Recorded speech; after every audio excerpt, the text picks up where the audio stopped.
Welcome to the Candace's Pack Dog Rescue Show with your host, JP Mendoza. Thank you very much, Tanaya. All right, I'm excited to do something different on this show. I had an idea to feature someone that is knowledgeable about holistic medicine because Candace has a history of skin issues until we discovered holistic remedies. So if you have a dog with health issues, there might be some good nuggets in this one. She's not a dog trainer to anyone but her beautiful service dog named Ray.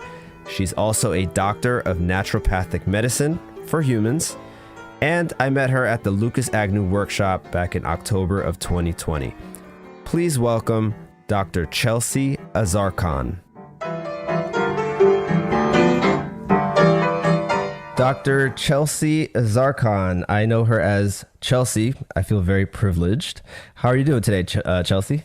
I'm doing so good, JP. How are you? I'm doing very well. Thank you again for agreeing to be on the show. I really appreciate it. Thanks for having me. I'm really excited to chat dogs. Sure. First thing I like to do to start off every interview, and I kind of take it as a little bit of a challenge, is I try to find something that I have in common with whoever I'm speaking with.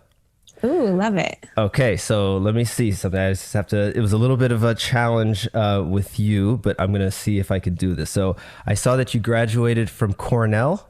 Yes, I did. I got my bachelor's from there. Okay, which of course is in Ithaca, New York. Yes. Are you originally from New York? I'm not. I'm from California originally, actually. Okay. All right. I have a backup question just in case. Okay.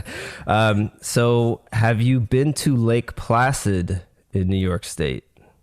I haven't, but I've been to Manhattan, which we probably have in common. Okay. All right. Well, I'll take it.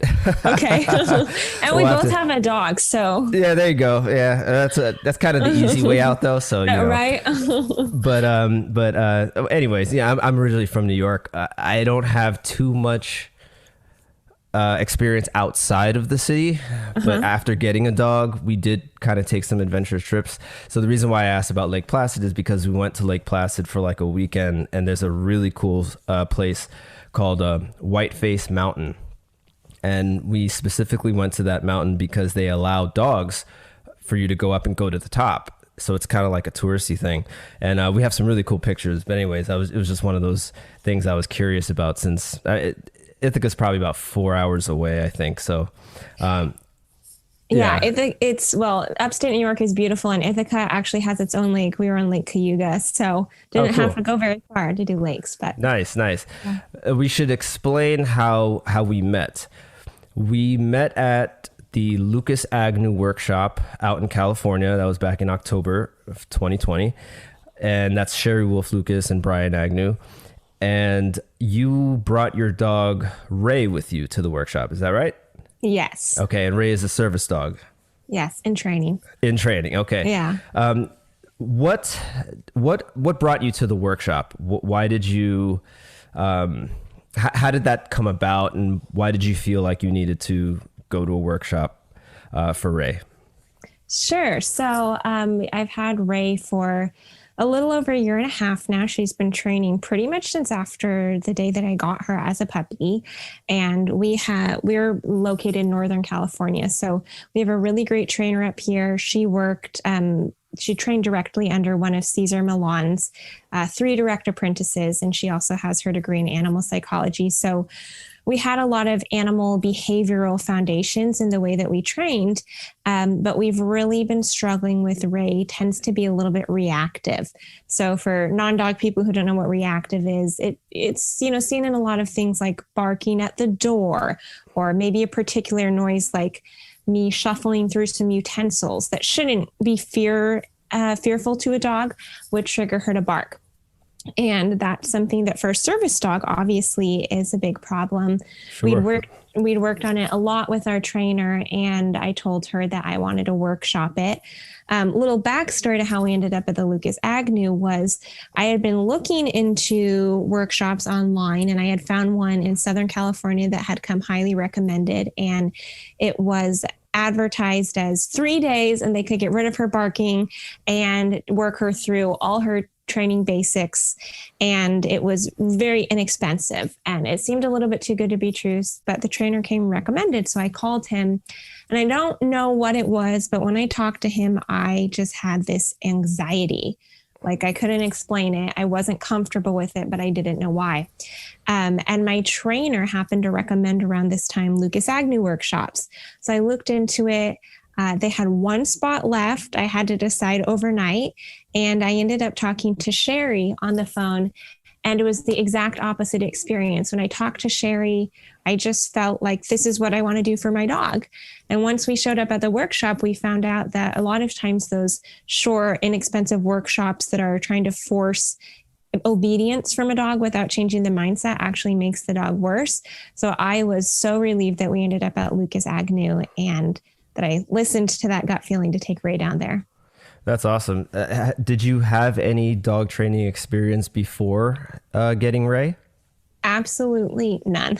I had no idea what anything dog behavioral looked like. So other than the trainer that you had before going to the workshop, you were pretty green at the workshop. So I had some of the basics that we worked with at the workshop because of having worked with a trainer who was familiar with a dog behavioral method of training. When I initially first started Ray, I was very green. At the workshop, I felt like we had some good foundations to build off of. Yeah, I do remember, because I remember watching you, and I don't remember Ray actually being reactive at the workshop or showing any kind of bad behavior. So I remember kind of thinking, like, why is this girl here? Like, she's really good with her dog, and the dog is pretty well behaved also. But as we know, when you bring a dog to a new environment, there's no real guarantees how the dog is going to act. I mean, they could be overwhelmed by all the dogs there and the different people there. And did you find the workshop to be helpful with her behaviors, or was it something that when you went back home, you kind of had to go back to what you learned at the workshop to kind of put in place? I thought that the workshop was a huge change and shift for me in the way that I was relating to my dog. I got actually a lot of people asking me, well, why is Ray here? Because she seems like such a nice dog. And I think Ray really was trained a lot because I was green. I didn't really understand the concept of that you train your dog's mind. Our trainer did a phenomenal job of telling us that, but it didn't really click with me until I attended the workshop. So I trained her for a lot of behavioral. That doesn't mean that her mind is calm. So I think what happened at the workshop is instead of going into fight, which a dog goes into when they're reactive, she went into flight and more fear-based behaviors. You guys saw that when she was working on place and Brian was kind of trying to elicit a reaction from her. She instead went into defensiveness and fear. So we actually saw the other side of her behaviors at the workshop. Sorry to interrupt, but just so that we're clear, what you're saying is at home, she was more defensive and attacking, displaying an offensive behavior due to her fear. But at the workshop, she was displaying more of a defensive kind of nervous reaction to the situation. That's what you're saying? Yeah, pretty much. I mean, I wouldn't characterize her as an attacking dog to make the distinction for your for your listeners who don't know a ton about dog training. She's not an aggressive dog as some people would think, oh, that's a fight or flight dog where she's attacking other dogs. But it is a fight defensive behavior when a dog is running towards the door barking. Sure. That's what I see more of with Ray. Oh, okay. It's super interesting though, how you can take, you could have problems with your dog at home, but then as soon as you take them out of the environment, they could display super, totally different behaviors. And it could be a little bit of a struggle to get somebody to help because they're not displaying the same behaviors that you're used to seeing. So, but on the other side of the coin, it's you're discovering new issues, right? So, they're able to kind of give you the tools in the moment. And then I feel like you're probably better equipped because you're learning so much within 3 days that you have a better starting point when you go back home to kind of work through any kind of issues that come up.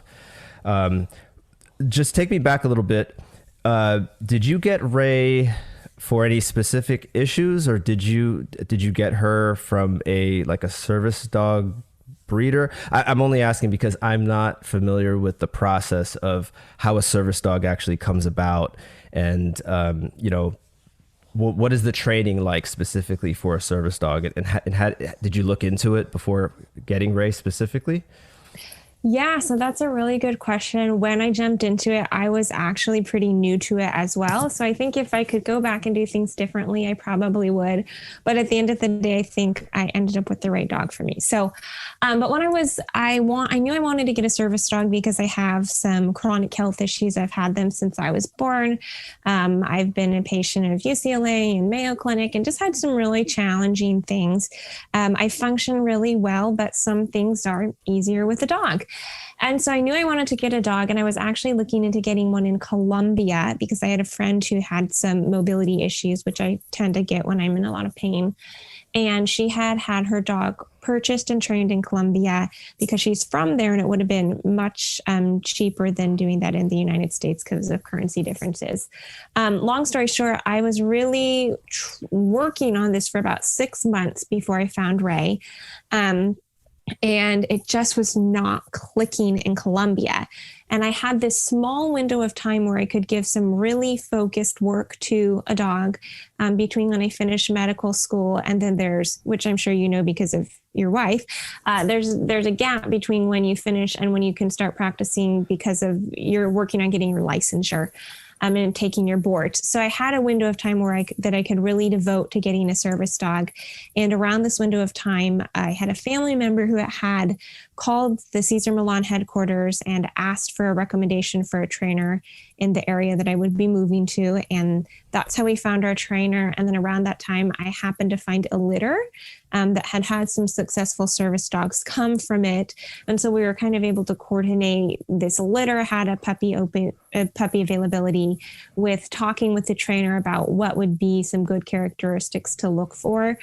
Ultimately, I don't think that Ray's litter had the jackpot genetics for service, but I did look for the dog who had the best characteristics in that litter. And then once I got her, we started training right away.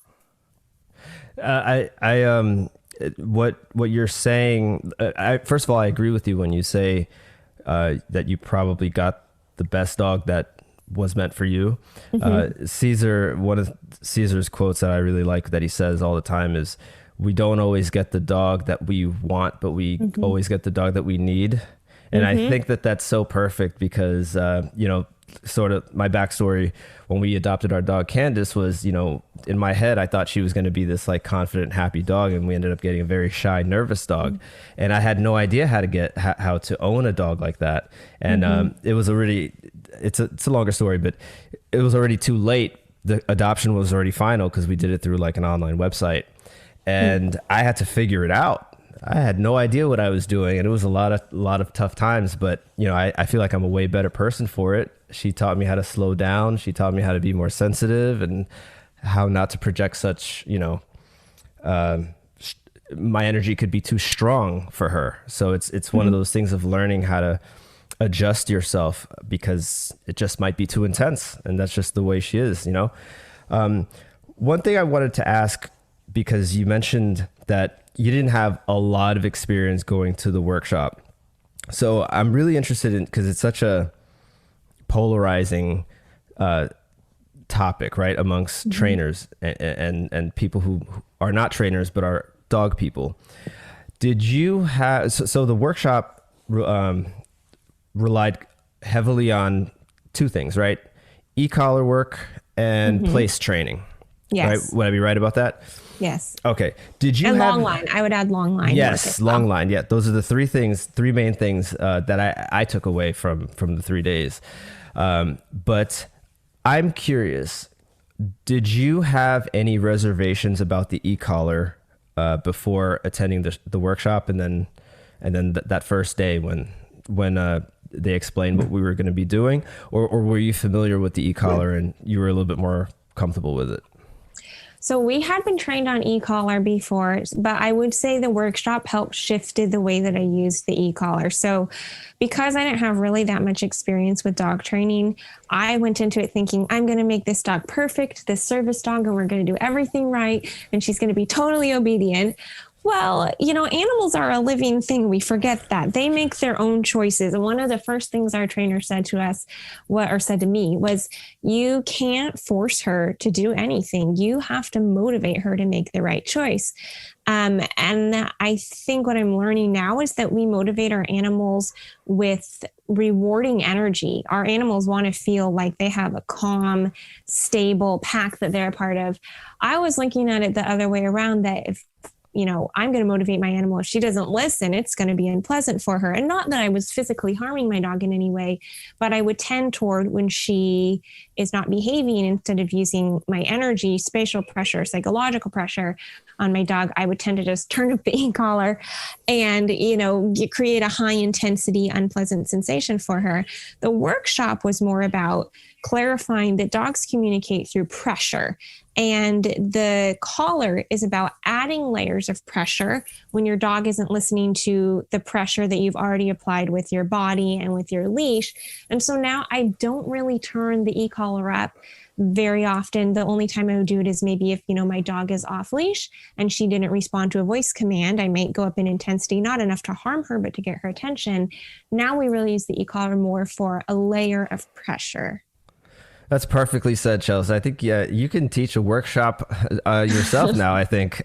I don't know if I'm quite there yet, but thank you. I think that was perfectly explained. That's exactly what I took away also. They explained the layers of pressure, and it's about shifting how you view the tool. Right. Mm-hmm. Every tool can be misused, and every tool can be, a good thing. For me personally, I it's not that I still have reservations about it. It's that I'm still new to e-collar.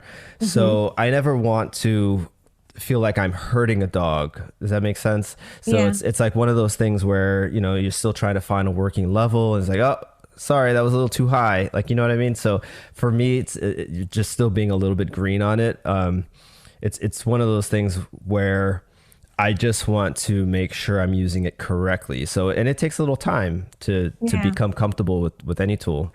Well, I would say one thing that has helped me with that is, one thing my trainer told me, if I have accidentally gone too high sometimes, is, dogs in the wild overcorrect each other sometimes. And it's not like this big trauma where they all get in like a crying circle and make up. It's just like the dog overcorrects, and then the other one gets the message and they realize, hey, that means no. But it's also the energy about which you correct your dog with, Sure. If I were to use a tone of voice very firmly and tell my dog, hey, no, but I'm calm, my dog is going to realize that this is just a correction. But if I'm going to use this same pitch of voice and I'm all upset, it's a totally different corrective experience for the dog. And I think it's same for the e-collar. If you're correcting your dog calmly and you get a little too high, then the dog knows that you're not trying to harm them. But if you have harmful intention for the dog and you're using an e-collar to harm a dog, that is what really creates the damage more than I think the actual physical pressure. Sure. And so there's a place that here in Gainesville, Florida, that I shadow with a trainer, and that's basically where I'm getting my e-collar practice. And there have been a couple times where I'm like, oh, geez, that was a little too high. And in my head, I'm like, oh man, I'm so sorry. But I don't want to express that because that could be, a confusing thing for a dog. But you're 1,000% right. I've never had a dog like hold the grudge against me. Yeah. And that's one of the things that I think is amazing about dogs is their instant forgiveness. It's like, have you ever accidentally stepped on your dog's paw? I'm pretty sure everybody has. Yeah. And like I've felt so bad stepping on Candace's paw, and she's, she yelps in pain, and then she might hold her paw up for a minute, and then, I rub it a little bit, and then it's like it never happened a minute later. She still loves me. So it's one of those amazing things that I've always loved about dogs. Yeah. But Chelsea, you're we should explain, you're a doctor of naturopathic medicine. Yes. Can you explain what kind of doctor that is for people who may not be familiar? Yeah, so basically, it's a fancy way of saying that I practice integrative medicine. Here in California, we are licensed primary care providers, and we really focus on trying to get to the root cause of things, much like you do with good dog training. And we tend to try to use natural remedies when appropriate, but conventional medicine is definitely a part of how we treat. It's just woven in with more natural therapies and helping people optimize instead of just rule out pathology.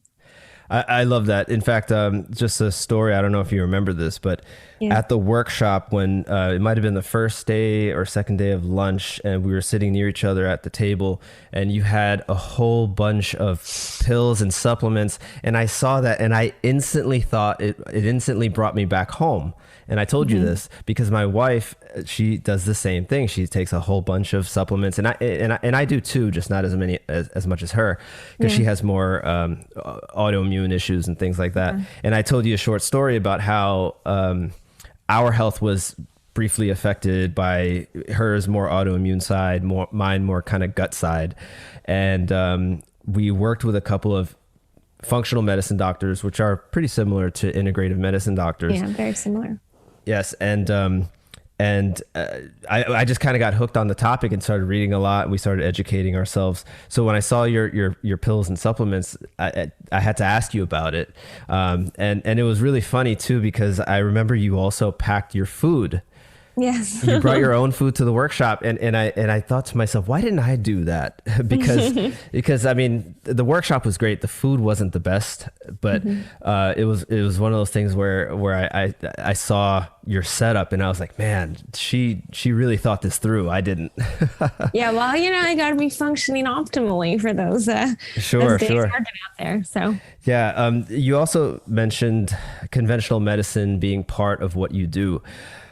I think there is a very big misconception when it comes to when somebody hears the word integrative medicine or Eastern medicine or those kind of terms. I think there's a big misconception when people think that, you're trying to cure every disease with herbs and natural things.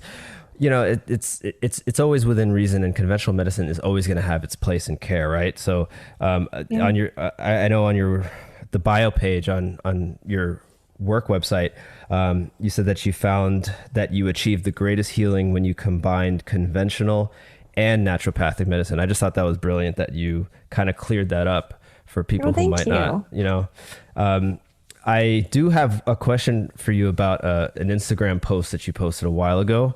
There was I guess it was a beauty supplement where you had like a turmeric cream, and you were kind of putting it on your face and stuff. The thing that I was wondering the most, because we used to put a whole bunch of turmeric and with the black pepper pill capsules in our dog's foods, and we used to kind of mix it up, but it would make a huge mess. How did you not stain everything in the bathroom orange when you did that video? Because turmeric is so messy. Kept it in the palm of my hand. Yeah, really. That's a trick. I actually used to sleep with it on my face, and that was like a terrible idea. Don't do that unless you want to buy all new sheets. Yeah. So, how do you manage Ray's health when it comes to? Because I know you did a couple of posts on Instagram about natural dog health and dog care. Is there something, are there certain things that you do for Ray that you think maybe some people should probably look up or research when it comes to nutrition and health for their dogs? Yeah, that's a really good question. I like to share on dog health sometimes, not just dog health, but I think training is also part of dog health. And I think when we have healthy dogs and healthy relationships with their dogs, it also is really healing to us, not in the way that we have a dog and we're going to give it enormous amounts of love to make us feel good. But when we're truly seeking good relationships and healthy dogs, it helps us get healthier. But as far as Ray's physical health goes, that's a bit of an interesting story. It ties in with some of the reactivity I was actually at the workshop for. Ray got really sick. When she was a puppy, she actually never barked before this. And then she got really sick she would have diarrhea and vomiting episodes for like days on end. We had no idea what was causing it. She actually got tested for Addison's disease. It went on for months. She was totally underweight. And she started barking around this time. And we were able to eventually clear it up by pulling her off of kibble and putting her on a raw food diet. She still had some lingering health issues after that. So she didn't always do well with bones. She would throw up a lot or have stool issues. So I switched her to a whole foods diet for quite a bit of time, but I felt like she wasn't really getting the nutrients she needed. You know, when you have a dog eating meat and veggies, you really need bone in that dog's diet for minerals, and they need organs, and she wasn't getting that. So she reached a point actually shortly before we went to the workshop where I had been adding kibble into her diet to try and, you know, I don't think kibble is very healthy for dogs, but I thought she needs the nutrients for bones. So let's see if I can supplement her whole foods diet with this. And she stopped eating. And I thought she'll eat if she gets hungry enough. And 3 days later, she had still barely eaten. And so I thought, okay, I got to get food in this dog. And I gave her raw food and never had a problem since. So she was basically asking me to put her back on raw food. So now she's on a raw food diet. How this ties in with the reactivity, though, is she, in order to treat her diarrhea, she was on several rounds of a drug called metronidazole. And there has been some recent literature in the dog health world coming out suggesting that metronidazole can actually create behavioral problems such as reactivity in dog because it interferes with their gut microbiome. And as we know from human health, the microbiome in your gut is very communicative with your nervous system. And so I actually did a gut health test for her through a company called Animal Biome. And sure enough, she had some overgrowth of bad bacteria. So alongside her raw diet, I give her a probiotic, Saccharomyces boulardii, which helps heal the gut lining. And she takes a fecal transplant to help rebalance the gut microbiome from raw-fed dogs. And then we also do some other natural supplements to treat the specific bacteria that we have. So that's what I did for her health. That's really awesome. So many gold nuggets you said there. So first of all, I praise the raw food diet.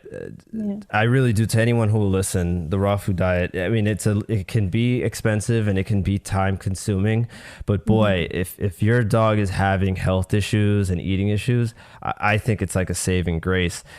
Just with Candace a few years ago, she, you know, when we first got her, she was not in good condition. So we did what we thought we were supposed to do, you know, feed her high-end kibble, if there's a such thing. It just means it was more expensive. And her hot spots would still keep coming back. Her ear infections were always there. You know, she would start getting these rashes like under her chin. We just really couldn't understand what was going on. All the vet wanted to do was prescribe medication, and some of those medications were antibiotics. And all in the meantime, her gut is being destroyed, and the steroids that they were giving her might have fixed one thing, but it was making something else worse. So one day I just decided to Google one of the prescription medications that the vet had prescribed her for her skin issues. And when I looked at the results, I was horrified. And I said, this is insane. And I sent it to my wife and I said, we got to take her off this stuff. And she said, okay, but then what do we do about the skin issues? So the website where I read all this crazy stuff about this drug is a natural dog health super resource. I mean, I love the website. I don't always agree 1,000% with the website. You know, I always try to cross-check information that I find online, but this website has been super, super big. I can give it to you later if you want, or perhaps you may be familiar with it, but they basically talked about how the drug was just masking all of the symptoms, and the underlying cause within the animal is just being suppressed and not addressed. So, and then it also talked about the importance of raw feeding and how the skin issues will clear up if you put your dog on a whole foods diet and just feed them real things, take them off the kibble. So all this stuff was mind blowing. Yeah. And we just took a big leap of faith because our vet never told us anything about this. Yeah. And, most people just listen to their vets, and that's the other thing too. We spent so much money on this one medication every couple months for her skin that I said to my wife, we're spending all this money on this drug. Why don't we just take that money and spend it on the raw food? Because like I said, the raw food costs money. So Chelsea, I tell you, it was a uphill battle taking her off these meds because she had the yeast die-off effect. Poor thing. Yeah, and she also had the just all of this stuff inside her that was just kind of just dying off, and it was not fun for at least a couple months, diarrhea and everything. And one day or after a couple weeks, of her settling, the hot spots went away, the ear infections mostly cleared up, and I just couldn't believe that this was all due to a food change. And it's been years ever since, and we've had her on raw food, and we order it online. It comes frozen. We portion it every time it comes. It takes us a couple hours, but we've become like pros at it now. How do you handle the raw food for Ray? Because it can be challenging. It can be some work. Yeah, it can be. So what I actually did to save money, this didn't cut out work, was I was able to find a meat wholesaler in my area so that would sell to restaurants. So I actually buy it. I have a deep chest freezer, and then I buy it pounds at a time. And the day it comes, I'm, working with kidneys and hearts and livers and separating it into bags. But then once it saves me so much money, and that's what I need to give to my dog because, sure, you hear of these dogs who eat kibble their lives and they're totally fine. But once you commit to a living thing, I feel like you have to follow through with giving them the responsible care that they need. And this happens to be what my dog needs. And so I'm just finding ways that we are able to do it. I agree. And I hear that all the time, Chelsea, when people say, I don't understand. I fed my dog kibble their whole life. They lasted X amount of years. They were fine. I always kind of doubt it when people say that, because then you might find out, but they were at the vet every few months because of an ear infection or swollen paws. That was the other thing Candace had. She had super swollen paws, and she would bite and chew at them. And we were at wit's end. None of the medications were working for that. It was mostly like a hotspot thing. But I want to go back to, you said that you did a gut microbiome test for Ray. I was curious because I also have a story where based off that same website, we found a test that was supposed to analyze off a hair sample or fur sample. It was supposed to analyze the common stressors and food allergens that your animal would be most likely reactive to. So we ended up spending, pretty good amount of money on this test. And then we end up getting these results, and we see these results, and we're like, oh, wow, this is interesting. She's allergic to, it says here, beef and turmeric or whatever.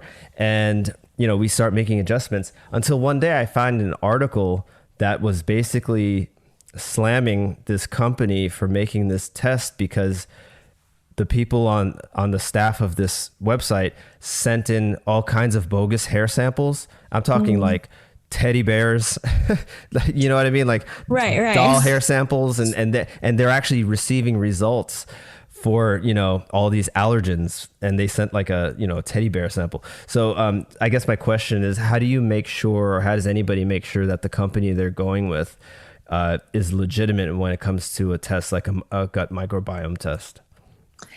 Well, that's a good question. And I guess I could have done a little bit more research into this company. It was recommended by my trainer. So for me, it was a little bit more trust.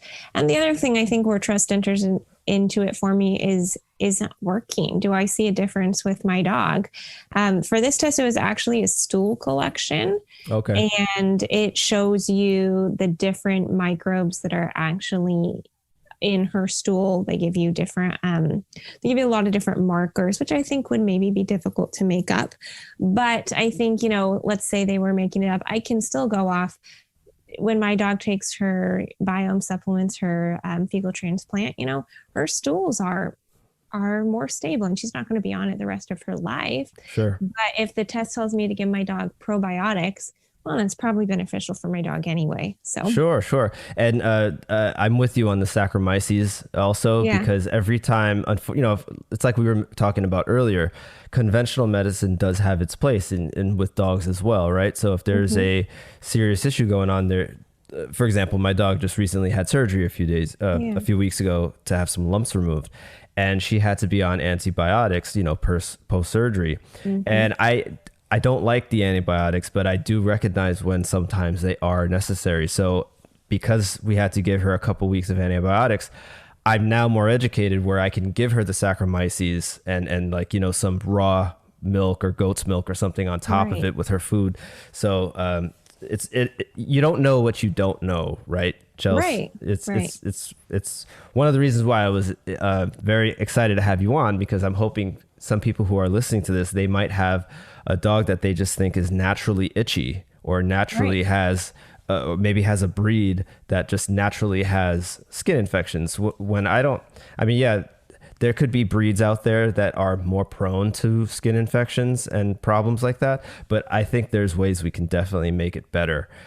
Candace is not 100%. She does still have slight, every once in a while her left ear might kind of flare up, but it's at least 90-something% better quality of life than she had even like 4 years ago. Yeah, and that's probably better than a medication could do for her. And the other thing that I would add to that is, I think it's not just the physical health problems, but behavioral too. Dogs can have behavioral problems when they don't feel good because they don't have another way to communicate with us. And so I don't think the average person would think, my dog is barking and that might mean a gut problem. And it doesn't always, but in my case, we deduced that because the barking showed up when there was a gut problem. It always got worse when she was having a flare, and we had really exhausted a lot of training methods. So Sure. How do you feel about, because that whole experience, the reason why I'm going to ask this next question is, the whole experience that we've had with Candace, it just kind of makes us, it has always made us second guess what a conventional vet will tell us. And even if we do find a vet that says that they're a holistic vet, a lot of times they'll say something to us where it just kind of raises a red flag. So I'm curious how you feel about things like flea, tick, heartworm preventatives, vaccines, stuff like that vets are usually kind of pushing. Well, I think that you have to listen to your own gut and your intuition. I have a couple of stories about that. One is my parents actually had a dog who passed this year at only 4.5 years old. It was completely unexpected. She started vomiting a little bit in the afternoon, and then a few hours later, she hemorrhaged to death. Wow. And she was seen actually an integrative vet for a little funny thing she had on her nose that they thought it might be lupus. And the vet had placed her on steroids and said, this is what she has to take or she's going to have all these foot problems. When they were doing imaging while she was hemorrhaging, they found out she had some type of mass on her liver. And they think that the prednisone she was on from this integrative vet might have had a role in pushing her over into what she presented with. And then for my own dog, she actually also had surgery a few weeks ago, and they sent me home with sedatives, and it said to give her 15. And I called the vet and I said, 15 seems like a lot. Is this correct? They said, yes. And I went to pour them out that night, and they were like the size of a piece of candy. They were huge. And I thought, I didn't feel good about it, basically. And so I said, I don't feel good about this. And someone heard me and said, then don't give it to her. And I thought, well, I'll give her 4. And then I thought, I just still don't feel good about it. So I gave her 1. And 1, it ended up that they had made a mistake when they wrote it on the envelope. It was supposed to say 1.5. Had I given my dog 15 or even 4 sedatives, it would have killed her. Wow. So I think, do I have anything against sedatives? No, I think my dog got out of surgery. I didn't want her to be in pain. Clearly, I have used prescription antibiotics on my dog before. I have used flea medicine for her before when we weren't able to remedy it through other causes. So I think prevention is always good, right? If it's something you can prevent, there are a lot of nice ways to prevent fleas and ticks. Raw diet actually can help with that. But I think you have to listen to your gut. And if your gut tells you to get your dog a vaccine, do it. If your gut says no, then listen to that. And I have actually done for Ray on vaccines personally. We've done a mix because she's a service dog. She's had some vaccines and then she's had some titer testing. So Yes, titer testing. Do you want to explain what titer testing is for people who may have not have heard that term before? yes. So when dogs get vaccinated as puppies, or even if they're nursing from their mother when they're puppies, they can get antibodies to certain infections. So if they were getting it from their mother, it would actually be passed through the breast milk into the puppy immune system. And then if they were getting it from a vaccine, it would just be the immune response to the vaccine. And those antibodies can actually stay around longer than they recommend vaccine boosters for. So they say you need to get a vaccine booster in a year. Well, your dog might have enough antibodies to fight off that infection were they to get it, and they don't actually need the vaccine. And that can be a really nice way to space out your dog's vaccines. And so there are companies where you can have the different infection antibodies tested, and you can see, does your dog have enough antibodies that they don't need a vaccine, or is it time to boost? Yes. I love the idea of titer testing. Mm-hmm. I just think it's a shame because we did inquire about titer testing at our vet and they just make it so expensive. It's insane. It's almost as if they the vaccines are cheaper than getting the titer testing. So I feel like if it was a little bit more available, and it's not like they also advertise it and they don't tell you like, hey, listen, you can actually get a titer test to find out if your dog has antibodies still left, or you could just go ahead and give them the vaccine. And they don't really tell you that. So again, it's like we were saying before, you don't know what you don't know, right? Yeah. There's a website, I will say, called Hemopet. It's .com or .org. It was recommended actually by the Lucas Agnew workshops. And I called my vet to see if I could get my dog titer tested. And I think it was $300 for one vaccine. I think I got 3 titers for around $150 through Hemopet. And then the vet just drew the blood. So that's a good way to go. That's $150 for the 3 vaccines that you were testing for? For the ones that I selected. So they have different prices depending on the vaccine. The rabies one is a little more expensive, but the the pertussis and those ones were pretty inexpensive. So okay, cool. Yeah. Hemopet, yeah. Okay, I got to remember that. I got to write that down. Yeah. Do you practice fasting with Ray? Do you ever have her skip a meal? Is that something that you practice yourself? Good question. With Ray, I would say we're pretty casual on that. I usually only feed her once a day, and that's usually at the end of the day. Okay. So some mornings she'll fast. Like, for example, she hasn't eaten at all today. Other mornings, sometimes I give her a little snack in the morning because she has a natural supplement to help treat her gut that should be taken away from other supplements. So sometimes I'll give her a small amount of, egg white in the morning with her supplement. And other days she just waits till the end of the day to eat. And as far as myself, I do more intermittent fasting. That's about all I can handle with my health issues. But I think that fasting, absolutely, it can be very healing. Yes, I've been doing intermittent fasting myself for a long while, and I just find it a lot easier not to have to worry about food all the time. Right. But when it comes to my dog, we don't practice it super often, but just recently, maybe about a month ago or so, she had this weird kind of random vomiting kind of foamy liquid, just kind of out of nowhere. And she would do it. She did it a couple days in a row. And I thought, you know what, maybe it's time for a good fast. So one whole day she just didn't have any food, and it just completely reset her system. Like it was, and we've done that before in the past where she might have like some runny stool or something like that. And I'm like, it doesn't seem like your insides are very happy right now. And I don't think more food is on top of that is going to really be helpful. So I guess I call it a reset fast. It's just either one night without dinner or just a whole day without food, depending on how severe it is.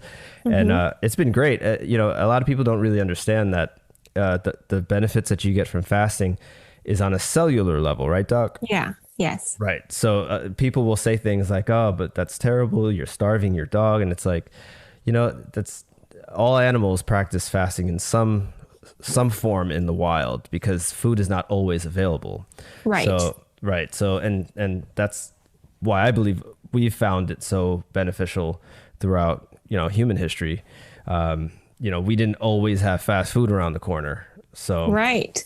And that is actually the time when I would be most prone to practice it with my dog as well, is we've done that before when she's feeling sick. You know, sometimes I'll give her a little coconut water to rebalance her electrolytes if it's been a vomit. Sure. But then she's going to wait hours or a day to eat because, you know, think about when you feel sick, if you've been vomiting or had diarrhea, you don't want to go and eat a steak right away. You're going to wait to eat. And then same with dogs. Sure. Chelsea, is there anything else that you think people may want to consider when it comes to their dog's health? Like just maybe some common things that you hear that kind of make you kind of go a little bit. I honestly think the biggest thing that has been an eye-opener for me for dog health, and I alluded to this a little bit earlier, would be our relationship with our dogs. I think dogs are much more intelligent than we think. Before I got a dog, I kind of had the idea that I think a lot of Americans do. You know, she can eat kibble and she can lay at home all day and she's going to be fine. But dogs, they want to work. They want to have purpose.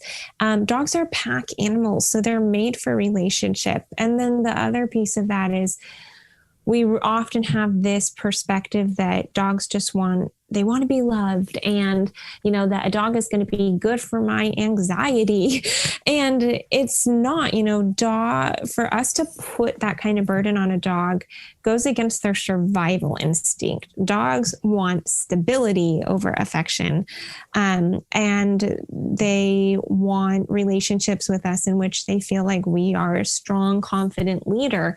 Now, like for my case, there are times when Ray does come and fill a need for me when I'm vulnerable and I'm not a strong leader, so to speak. But that is taking a lot of boundaries. I give her a lot of structure. She gets time on her own, where she can learn to be confident without me, where she can learn to be that she doesn't always have to fill that role for me. It takes me learning that I'm not always going to put my issues and my emotions on my dog at all times. And it takes a lot of practice and boundaries and mindset training to teach her when it's appropriate to enter into an emotional space with me. I think that's been one of the best things for Ray's health. When we put so much on our dogs, it can create a lot of stress for them. And we know stress it creates physical problems in the body. And you know what? It's been good for my health because it's been good for me to see ways in which I have pain that I'm avoiding or ways in which I need to work on myself. And ultimately, it's much healthier for me to work on that than to have an unstable relationship with a dog that is camouflaging all that for me. So I think that's something that's really overlooked, but makes a big physical impact on the owner and on the dog. Well, Chelsea, it sounds like you are doing an amazing job with Ray, and it sounds like Ray's doing a great job with you as well. I recently saw on your Instagram stories that you posted, it was a short clip of a walk that you were on with her, where she was helping stabilize you as you were walking. Yeah. I'm just curious, is that something that you learned to train her to do, or is that the work of somebody else who trains service dogs, or how do those specific tasks come about? So what we do is we go to lessons. We have done some board and trained before, so that's definitely part of it. But usually we go to lessons and we learn a task, and then Ray and I go home and we practice it. And so, the kind of holding weight, and the clip I posted before, that was her actually bearing weight while I was just standing. And those things take a lot of practice. You know, I think I was watching one of Sherry's videos the other day, and she said every dog will default to sitting or to lying instead of standing. And so to actually teach a dog to stand for an extended period of time is a lot of work. And then to bear weight is an extra layer of work. And so, it's a lot of practice and regular lessons. Well, I appreciate you putting stuff like that on your Instagram, and you've always been very open about your own health issues on there. So I just wanted to mention your Instagram is Naturally Dr. Chelsea. That's DR Doctor, right? Yes. So Naturally DR Chelsea. And Ray has her own Instagram, right? She does. She's got one now. Sunny Happy Ray. Yes. That's great. And your Instagram is fantastic, by the way. Thank you. Thank you very much. Who does the pictures and videos? Because they look very, very professional. Thank you. Actually, it's my sister and I do most of them. Wow. And then I actually have a photographer who just recently came on board to be helping out sometimes. So it's a combined effort. That's awesome. And you have recipes on there. You do giveaways. You have health and beauty tips. And you have the occasional dog health tip as well. So that's definitely, right. definitely check out her Instagram. Chelsea, thank you so much for being on the show with me today. I like to end the interview by asking 3 questions, and you can answer them in a sort of rapid fire way. Okay. Okay. Now I had to tweak these questions for you a little bit. Okay. So bear with me here. Okay. First question. What do you wish people would understand about health? I would say that it is something that you have responsibility and control over more than you think you do. And what do you wish people would most understand about service dogs? That the way other people's dogs behave and actually impact how service dogs get trained. Wow, that's very well said. And one of my favorite questions, I like to ask this because it's kind of like a pay it forward opportunity. Is there anybody that you personally know in the dog world that you think deserves a little bit more recognition and perhaps I should invite on the show? I would say my trainer, her name is Tammy Cowan, and I believe her business is Enlightened Canine Bliss. But I'm a little dyslexic, so I get it a little mixed up sometimes.